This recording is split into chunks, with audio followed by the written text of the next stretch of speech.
이 저녁 하나님께 나오신 우리 모든 성도님들의 삶 가운데 하나님의 은혜와 평강이 늘 가득하시기를 주님의 이름으로 축복합니다.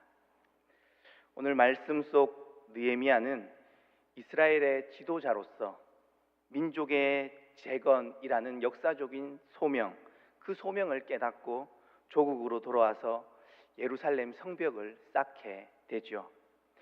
예루살렘 성벽을 쌓는 그 과정 속에서 느헤미야는 다양한 좌절과 절망을 경험하기도 하였을 것입니다. 그 과정이 참 순탄치만은 않았기 때문이죠. 당시 유대 민족이 직면했던 절망적인 위기는 느헤미야 5장에서 잘 나타나고 있습니다. 그 본문에 의하면 세 가지 정도로 그 원인을 분석해 볼 수 있는데요. 먼저는 기근과 흉년 때문이었습니다. 3절에 나타나고 있습니다. 우리가 밭과 포도원과 집이라도 저당 잡히고 이 흉년의 곡식을 얻고자 하고 라고 하죠.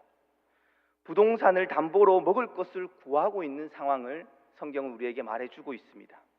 또한 과도한 과세 징수 때문이라고도 말하고 있죠. 4절 읽진 않았지만 4절을 보시면 우리는 밭과 포도원으로 돈을 빚내서 왕에게 세금을 바쳤다 라고 말합니다. 과도한 과세의 연장선상에서 또한 과도한 이자놀이, 대부업이 이스라엘에서는 성행하고 있었습니다. 백성들은 자식들까지 종으로 팔려가야 했던 그러한 상황이었던 것이죠. 5절에 보면 그 이야기가 나타나는데요. 이제 우리 자녀를 종으로 파는도다. 우리 딸 중에 벌써 종된 자가 있고 우리의 밭과 포도원이 이미 남의 것이 되었다라고 말해주고 있습니다. 나라가 망하는 전형적인 현상입니다. 나라의 창고는 비어가고 있었고요. 권세자들은 자기의 창고를 채우고 있었습니다. 그리고 가난한 백성들은 점점 더 가난해지고 장사꾼들은 자신의 이득을 얻기 위해서 서로를 착취하고 있었던 그러한 형국이죠. 이러한 시대적 어려움 속에서 느헤미야는 믿음의 지도자로서 어떠한 모습을 보여주었을까요? 참혹한 현실을 어떻게 대처해 나갔는지에 대한 물음입니다. 느헤미야의 걸음을 통해 우리가 가야 할 길을 한번 묵상해 보고자 합니다. 이러한 시대적 불안과 절망에 대하여 느헤미야가 제일 먼저 보여준 반응은 분노의 반응이었습니다. 어쩌다가 우리나라가 이렇게 되었나? 어쩌다가 우리 사회가 이렇게 되었나?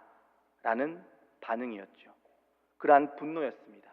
6절을 보시면 내가 백성의 부르짖음과 이런 말을 듣고 크게 노하였으나 라고 기록하고 있습니다. 크게 노하였다. 단순히 화낸 것이 아닙니다. 현실에 대한 문제의식이었던 것이죠. 지금 무엇이 잘못되어 있는지 판단하였기에 거룩한 분노, 의분을 느헤미야는 보여주고 있었던 것이죠. 그의 마음 가운데 그러한 거룩한 분노가 솟아올랐던 것입니다. 이러한 상황에서 어떻게 분노하지 않을 수 있었을까요? 성경은 결코 분노 자체를 정죄하지 않습니다. 그러나 분노를 통제하지 못하면 죄가 될 수 있다라고 말하죠. 분노는 일종의 에너지입니다. 이 에너지를 하나님의 뜻을 따르는 방향으로 사용할 것인지 아니면 자신의 감정을 해소하는 방향으로 사용할 것인지에 따라서 그 결과는 전혀 다르게 나타난다라는 것이죠. 하나님의 뜻 안에서 거룩한 분노는 생명을 살리는 그러한 창조적인 에너지가 되지만 그렇지 않을 경우 부정적인 에너지로 서로를 파괴하는 방향으로 그 에너지가 흘러가게 된다라는 것이죠. 그래서 성경은 분노하되 죄를 짓지 말라라고 가르쳤던 것입니다. 대표적인 인물을 떠올려 본다면 가인이 떠오를 겁니다. 가인은 하나님께 자신의 제물을 드렸을 때 하나님께서 그 제물을 받지 않았을 때 분노했었죠. 그 분노를 동생 아벨을 향해 사용했을 때 최초의 살인자가 되었습니다. 반대로 이삭을 한번 떠올려 보시면 이삭은 자신이 판 우물을 자신들의 것이라고 우기며 주장했던 블레셋 사람들, 그 블레셋 사람들에게 그 우물을 내어 주었죠. 그리고 다른 우물을 팠던 이삭의 모습을 기억할 겁니다. 아마 이삭이 화가 나지 않았던 것은 아닐 테지만 그 에너지를 싸우거나 생명을 해치는 방향으로 사용하지 않고 자신의 삶의 새로운 동력으로 삼았기에 다른 우물을 찾는 길을 선택할 수 있었겠죠. 여기서 발견되는 것은 분노의 에너지를 어느 방향으로 흘러보낼 것인가 라는 것입니다.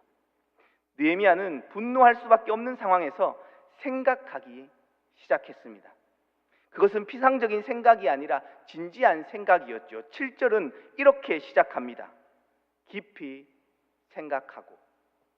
현대인의 성경을 읽어보면 신중하게 생각했다라고 기록합니다. 자신의 감정을 성찰했던 것이죠. 자신의 생각 속에서 자기 자신과 대화했던 것입니다. 다르게 표현하면 상황 속에서 올라오는 그 감정을 이성적으로 정리하고 생각하는 과정을 거쳤다라는 것이죠. 이 과정은 너무나도 중요합니다. 순간적으로 마음을 휘젓는 감정의 원인을 밝히는 것, 자신과 공동체의 상황을 함께 성찰하는 과정이 되었을 테죠. 이 과정을 생략하는 경우 우리는 너무나도 많은 실수를 하게 될 테죠. 우리의 삶을 돌아보면 한 치 앞을 내다보기 어려운 상황 속에서 섣불리 행동하는 경우들이 너무나도 많습니다. 순간의 감정에 이끌려서 분노의 감정을 행동으로 표출하기도 하고, 반대로 자신이 조금 더 나아 보이는 사람이 되기 위해서 순간적으로 떠오르는 말을 툭 하고 내뱉기도 하죠. 우리는 언제나 숙고하고 생각하는 과정이 생략된 채 나오는 말과 행동으로 인해 사람들과의 관계가 악화되거나 상황이 더욱 힘들어지는 경우들을 종종 마주하게 됩니다. 이러한 현상은 가까운 사람일수록, 자주 만나는 사람일수록 더욱 빈번하게 나타나게 되죠.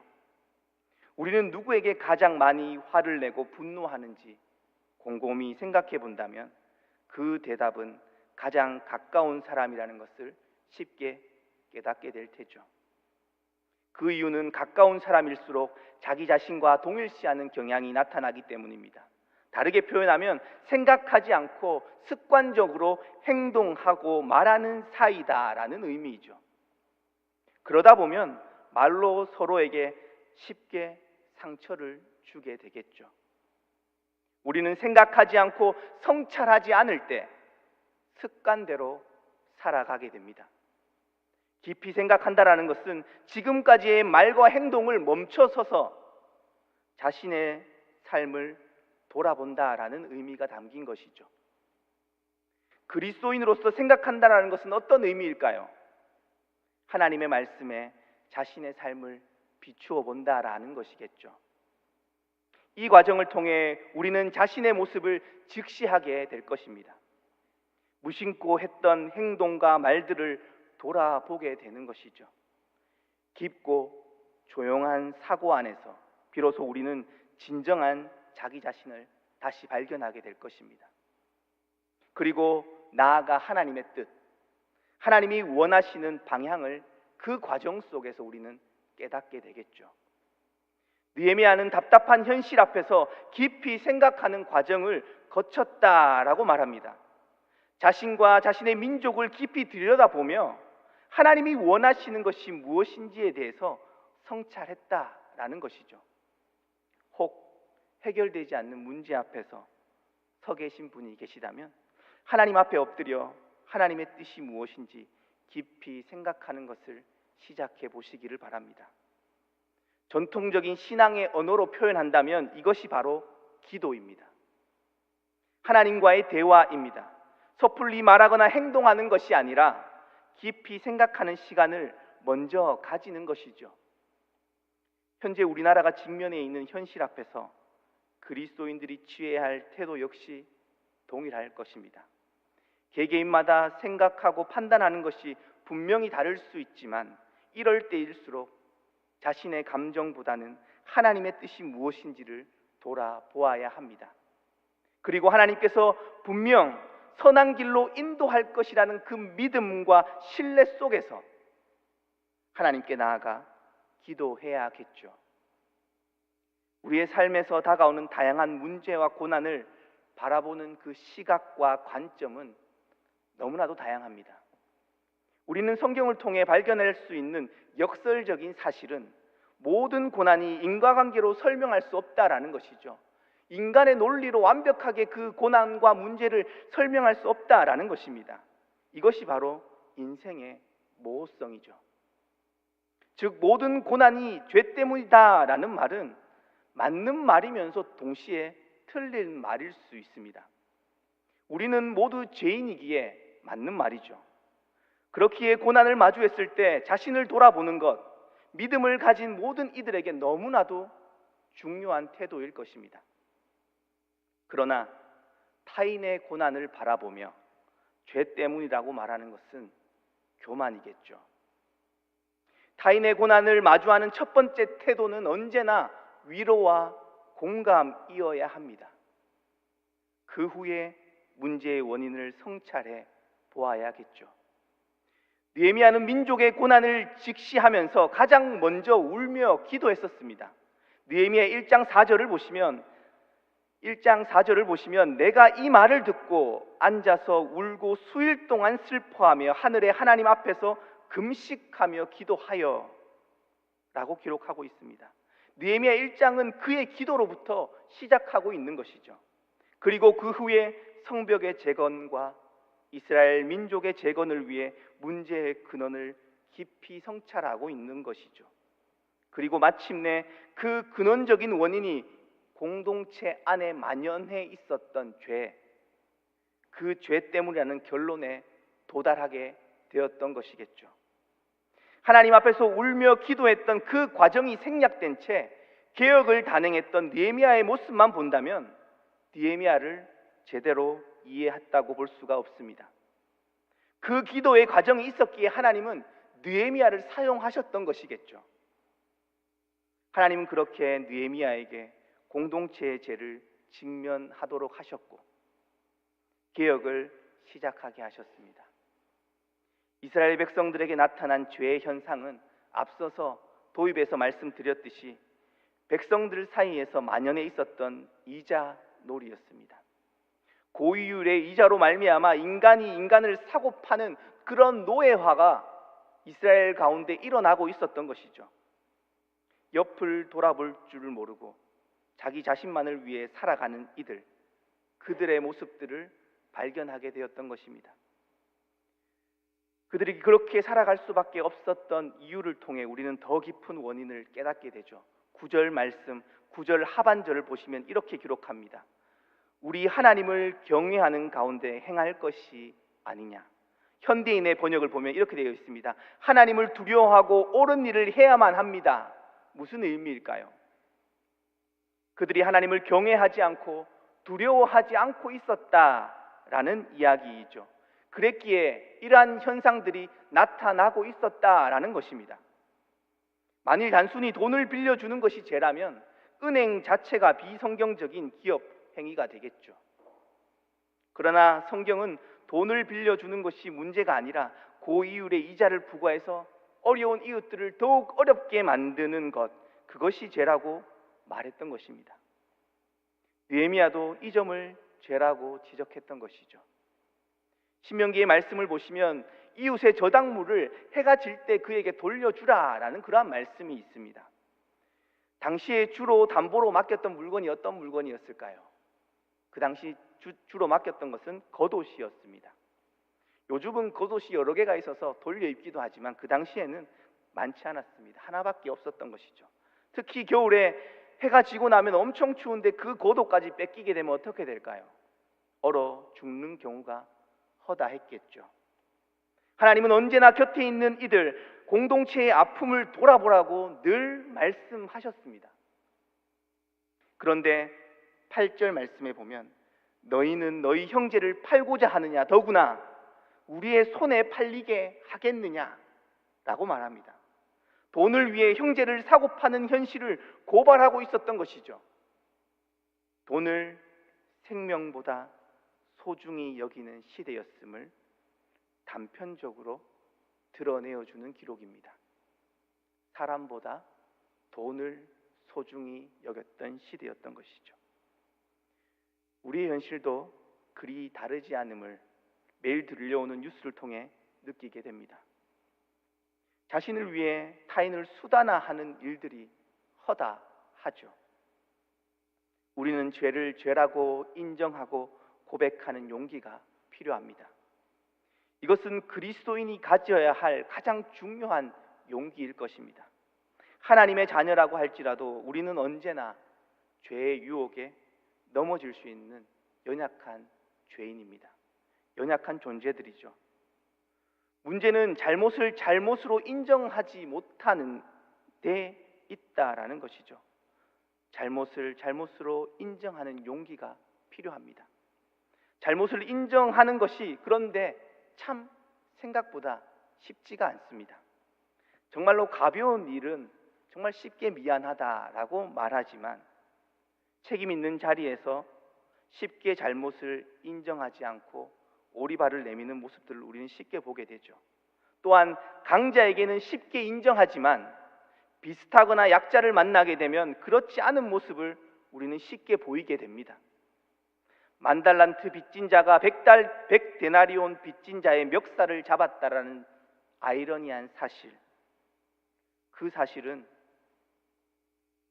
우리에게도 그런 모습이 있지는 않는지 돌아보게 만듭니다. 진정 성숙한 사람은 스스로 잘못을 인정할 줄 아는 사람이겠죠. 벌거벗은 임금님이라는 동화를 다들 한 번쯤은 읽어보셨을 겁니다. 제단사가 세상에서 가장 멋진 옷을 만들어 드린다고 거짓말하는 이야기이죠. 제단사는 이렇게 이야기합니다. 이 옷은 어리석은 사람에게는 보이지 않고 지혜로운 사람에게만 보인다라고 말이죠. 임금님은 끝까지 보이지 않는 옷을 보이는 척하다가 보이지 않는 옷을 보이는 척하다가 창피를 당하는 내용입니다. 이 이야기는 마치 우리의 이야기이기도 합니다. 우리는 모두 자신이 의롭다고 여기며 나는 틀리지 않다라고 말하며 때때로 자기 자신마저도 속이며 살아가는 그런 연약한 존재이죠.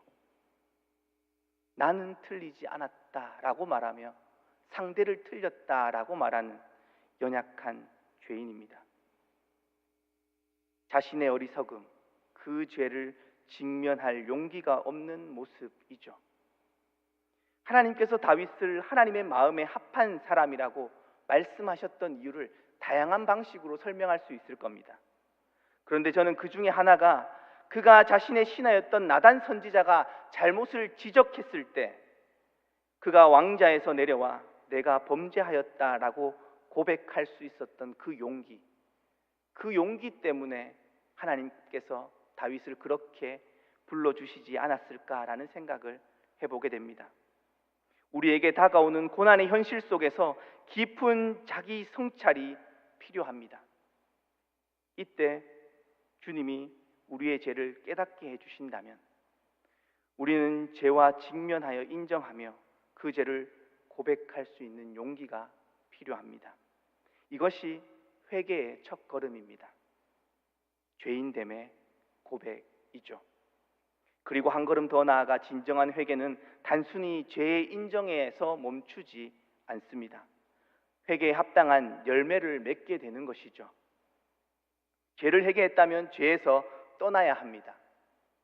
죄에서 떠나 진정한 변화를 추구하며 살아가야겠죠. 구약시대부터 하나님의 백성들은 서원이라는 전통을 통해서 하나님과 약속을 맺고 그것을 지키는 전통을 가지고 있었습니다. 하나님 앞에서의 결단으로 변화를 추구해 나가는 그러한 신앙, 그 신앙의 모습이었던 것이죠. 이것이 때때로 지나쳐서 지키지 못할 약속들을 남발했기 때문에 새로운 문제가 생기기도 했었지만 이것은 너무나도 참 좋은 전통이었습니다.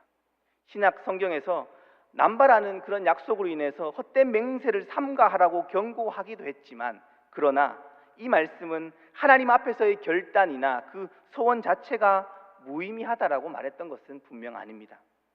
오히려 오늘날에는 하나님과의 개인적이며 고백적인 그 약속들이 회복되어야 한다라는 마음이 들기도 합니다. 이러한 과정을 통해 하나님 앞에서의 결단과 헌신을 다짐하는 시간이 필요하겠죠. 신앙생활을 하다 보면 한 번도 신앙생활을 이렇게 하시면서 한 번도 하나님 앞에서의 결단이나 헌신을 드려본 적이 없는 분들이 의외로 많습니다. 혹 지금까지 그렇지 못하셨더라면 자신의 삶을 돌아보며 회개할 영역이 있다면 하나님 앞에서 새로운 삶을 결심하며 결단해 보시기를 바랍니다. 하나님, 저의 삶을 돌이키며 이제부터라도 이러한 삶을 살아가겠습니다 라는 결단을 하나님 앞에 약속으로 올려드리는 것이죠. 우리의 결단이나 소원 자체가 용서와 구원의 근거가 되는 것은 아닙니다. 하나님의 구원과 용서는 언제나 하나님의 주권, 그분의 사랑에 근거해 있죠. 그럼에도 우리의 삶에는 언제나 하나님의 사랑과 용서 앞에서 어떻게 응답하느냐에 따라서, 그 사랑과 구원의 용서 앞에서 어떻게 반응하느냐에 따라서 우리의 삶이 더욱 풍성해질 수 있다는 것을 기억해야 합니다. 오늘 말씀 속 느헤미야는 이스라엘 백성들에게 그러한 결단을 촉구하고 있는 것이죠. 10절과 11절 말씀을 제가 현대인의 성경으로 읽어드리면, 나와 내 형제들과 그리고 나와 함께 있는 사람들도 백성들에게 돈과 곡식을 빌려주고 있습니다만 이제 그 이자를 받지 않도록 합시다. 여러분은 오늘이라도 그들의 밭과 포도원과 감람원과 집을 돌려주고 또 여러분이 착취한 돈과 곡식과 새 포도주와 감람 기름의 100분의 1을 돌려주십시오. 느헤미야는 백성들에게 돈을 구워주되 이자 받기를 그만둘 것을 요청했던 것입니다. 그러한 결단을 요청했던 것이죠. 나아가 이미 받은 분량을 상당량을 다시 돌려주라고 그렇게 결단하라고 촉구했던 것이죠. 그러자 백성들은 어떻게 반응했을까요?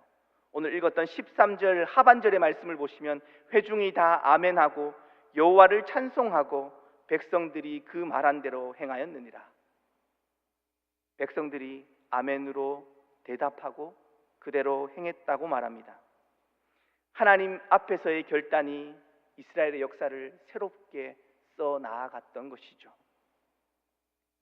패러다임 시프트라는 이야기, 단어를 들어보신 적이 있으신지요?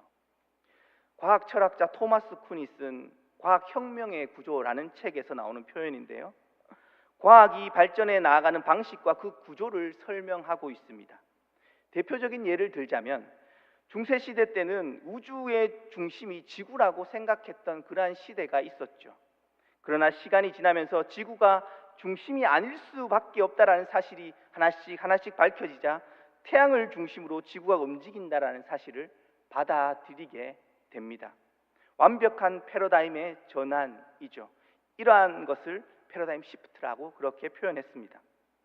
모두에게 공유되었던 그 기본적인 개념, 그 개념의 논리적인 모순이 계속해서 축적되면서 더 이상 그 개념을 논리적으로 설명할 수 없게 되었을 때 새로운 개념이 출현하고 기존의 개념을 대체하면서 새로운 과학 이론이 만들어지는 과정을 통해서 인류의 과학이 계속해서 발전해왔다라는 이론입니다. 저는 이것을 보면서 우리의 신앙과도 참 유사하다라는 생각이 들었습니다. 우리의 삶과 신앙을 보면 큰 변화가 자주 일어나지는 않습니다. 우리는 늘 습관대로, 몸에 익숙한 대로 살아갈 때가 더욱더 많죠. 그런데 지금까지 살아오던 방식이 한계를 마주했을 때, 다르게 표현하면 고난과 역경이 우리의 삶에 치고 들어올 때 지금까지 살아온 자신의 삶을 되돌아보는 그러한 순간을 마주하게 된다라는 것이죠. 고난이 축복이라는 표현을 좋아하지는 않습니다만 이러한 순간은 어쩌면 하나님이 우리의 삶을 이끄시는 결정적인 순간이 되기도 한다라는 것이죠. 우리가 주님 앞에 서게 되는 시간이기에 그렇습니다. 그러한 고난의 과정을 통해 우리는 다시 한번 우리의 삶을 돌아보며 하나님 앞에 서게 되는 것이죠. 그때 우리는 깨닫게 될 테죠. 우리의 삶이 하나님으로부터 벗어난 영역들이 너무나도 많았구나. 우리가 참 하나님으로부터 멀어져 있었던 삶을 살았구나라는 사실을 새롭게 발견하게 될 것입니다. 그럼에도 알지만 쉽게 변하지 못합니다. 끊임없이 마주하는 죄의 본성 때문이죠. 우리는 변하고 싶지만 수많은 관성들, 내적인 저항들을 경험하게 될 테죠. 그때 우리는 다시 우리의 연약함을 인정하며 하나님의 도우심을 구하는 기도를 올려드려야 할 것입니다. 이 과정 속에서 하나님은 분명 우리의 마음 가운데 새로운 마음을 부어 주실 것입니다. 과거의 삶을 깨끗이 청산하고 새로운 삶의 방식으로 나아오도록 또다시 우리를 불러주실 테죠. 넘어졌지만 다시 불러주시는 그 하나님의 음성을 듣게 될 것입니다. 많은 믿음의 선배들이 그 현실 앞에서 다시 순종하며 따라 나섰던 것이 아닐까요? 베드로가 예수님의 발 앞에서 발견했던 자신의 모습은 죄인이라는 고백이었습니다. 나는 죄인이니 나를 떠나달라라고 베드로는 예수님께 고백했었죠. 그때 예수님께서 베드로에게 새로운 길을 열어 보여주셨습니다. 그때부터 베드로는 사람 낚는 어부로서의 삶을 새롭게 시작할 수 있었던 것이 아닐까요? 오늘 본문 속에서 느헤미야는 그러한 모습을 보여주고 있습니다. 자신의 삶뿐만 아니라 이스라엘 전체를 새로운 삶의 방식으로 전환하기를 요청하며 결단하라고 요구하고 있었던 것이죠. 오늘의 말씀이 우리에게도 동일한 도전을 주고 있습니다. 우리의 삶을 둘러싸고 있는 현실들, 참 넘어서지 못할 것만 같은 벽처럼 느껴지는 현실들이 참 많이 있기도 합니다. 그러나 하나님은 불가능을 가능케 하시는 분이심을 고백한다면, 하나님은 어떠한 일도 행하실 수 있는 분이심을 우리가 고백한다면, 우리가 직면하고 있는 수많은 문제들을 하나님의 말씀에 비추어 숙고하는 그러한 시간을 가져보시기를 바랍니다. 그리고 내 안에 발견되는 문제들이 있다면 용감하게 직면하시고 성령의 인도함을 따라 새로운 삶을 결단해 보시기를 바랍니다. 그 결단의 내용은 각자의 삶을 어떻게 돌아보는지에 따라서 다르게 나타날 테죠. 더 나아가 그 결단을 가장 가까운 이들로부터 나누어 보시기를 바랍니다. 개인의 결단이 공동체와 만날 때 놀라운 하나님의 역사로 우리의 현실 가운데 펼쳐지는 것을 경험하게 될 겁니다. 사랑하는 제1의 성도님들, 우리는 연약하지만 성령님이 함께 하실 때 놀라운 변화를 경험할 수 있는 존재, 그 존재가 바로 하나님의 형상대로 창조된 존재입니다. 인간이란 참 신비로운 존재입니다. 세상 그 무엇보다 악해질 수 있는 존재이면서 동시에 그 누구보다 선하고 하나님의 뜻에 순종하며 살아갈 수 있는 존재이기도 하죠.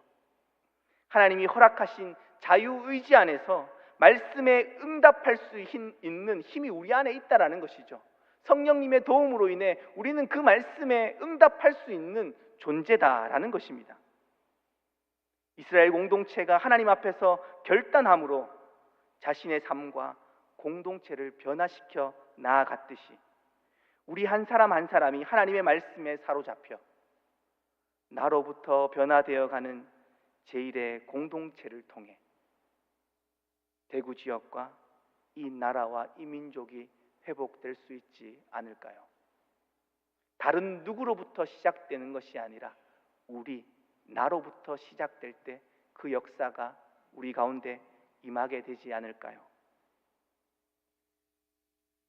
하나님의 말씀 앞에서 깊이 생각하며 하나님의 말씀 앞에서 다시 한번 결단하는 우리 모두 되기를 주님의 이름으로 축복드립니다.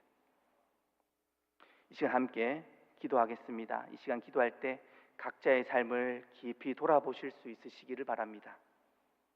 하나님으로부터 벗어난 우리의 삶의 영역들이 있다면 다시 하나님께로 돌이키는 결단의 기도를 올려드리시기 바랍니다.